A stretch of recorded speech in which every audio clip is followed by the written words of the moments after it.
पंडित साहब चरण स्पर्श पंडित साहब। हाँ भाई आज सुबह उठ गए थे, बढ़िया जाप माला आत्मा परमात्मा खूब चिंतन, और सुबह बढ़िया फ्रेश होके और एक धोती पहन ली थी बाबूजी ने, बढ़िया 6 बजे स्नान वगैरह कर लिया, सब बढ़िया। और जी और बस आपकी भावना वाणी और रचनाएं गूंजती है उनके कानों में।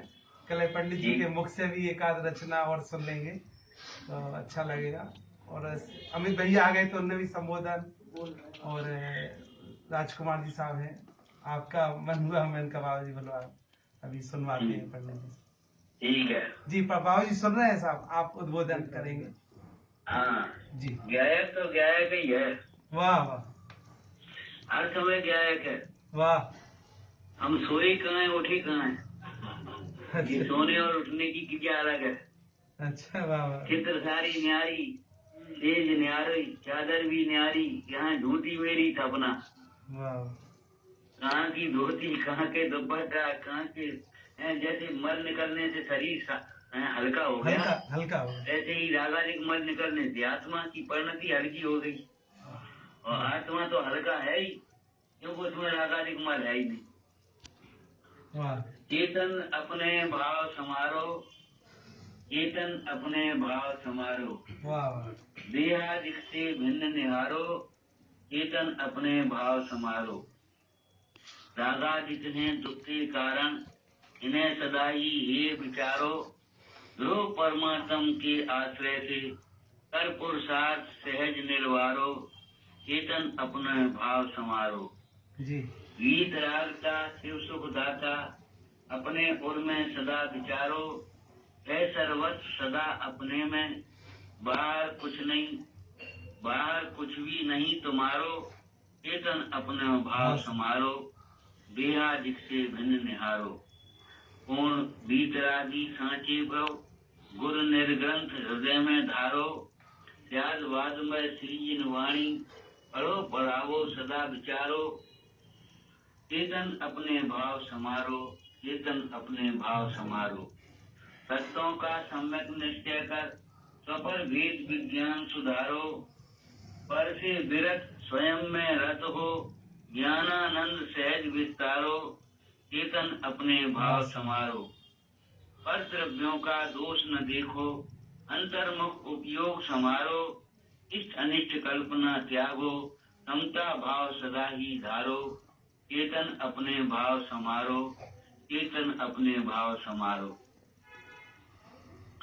ओम नमः।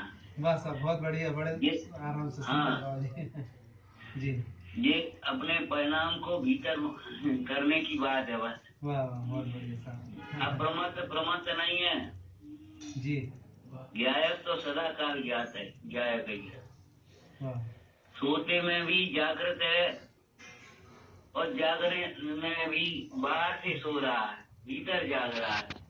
जो व्यवहार में सोता है वह परमार्थ में जागता है, और परमार्थ में जागना है तो व्यवहार से सोना है। देह रहते हुए भी देह छत्ते जेनी दशा, वर्ते देहाती, उन ज्ञान इनके चरण में को बंधन अगड़े, देह रहते हुए भी देह से न्यारे, जोग धरे रहे जोग सो भिन्न, देह रहे तो देह से भिन्न है। ये सब भिन्न हैं और नहीं भी है। स्व से अस्थि और पर से नास्ति, अनेकन स्वरूप है। इन्हें सबको देखते हुए भी ये नहीं लगे ये मेरे हैं मैं इनका है।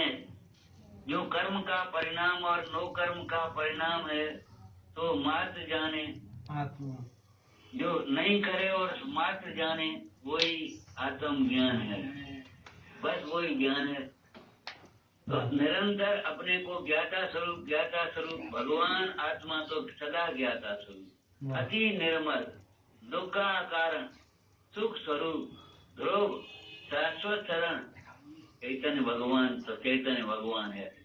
अकर्ता ज्ञाता स्वरूप, अकर्ता ज्ञाता स्वरूप, ज्ञाता स्वरूप में अकर्तापन आ गया और अकर्तापन में ज्ञाता स्वरूप आ गया। जब तक कर्तृत्व का भार है तब तक ज्ञाता अनुभव नहीं होता, और ज्ञाता अनुभव होता है तब कर्तृत्व का विकल्प नहीं रहता। और कर्तृत्व का विकल्प नहीं रहता तो भोक्तृत्व भी नहीं रहता। इस अनिष्ट की कल्पना करके राग आदि का वेदन कौन करे। एक ज्ञायक भाव के महा आनंद का स्वाद लेते हुए ज्ञानी द्वंद्वमय विकल्पों के स्वाद को लेने में असमर्थ हो गया। अरे अब कौन वेदन करे। भूधर को निकटे अब बाहर निज निर्जु घर पायो। अब मेरे सम के सावन आयो। अब मेरे सम के सावन आयो। ये समझो बस मैं तो मैं ही हूँ। सदा अकेला अकेले रह गए नहीं, सदा अकेला। इस भीड़ में भी अकेले हैं, इस अखिल विश्व में हम अकेले हैं, लेकिन अकेले तो हैं, अधूरे नहीं, असमर्थ नहीं है, असहाय नहीं है, अशरण नहीं है। मैं ज्ञान के में आचरण करता हुआ ज्ञान ही उन ज्ञानियों के लिए सदा काल शरणभूत है, और वही मेरे लिए शरणभूत है, वही मेरे लिए शरणभूत है।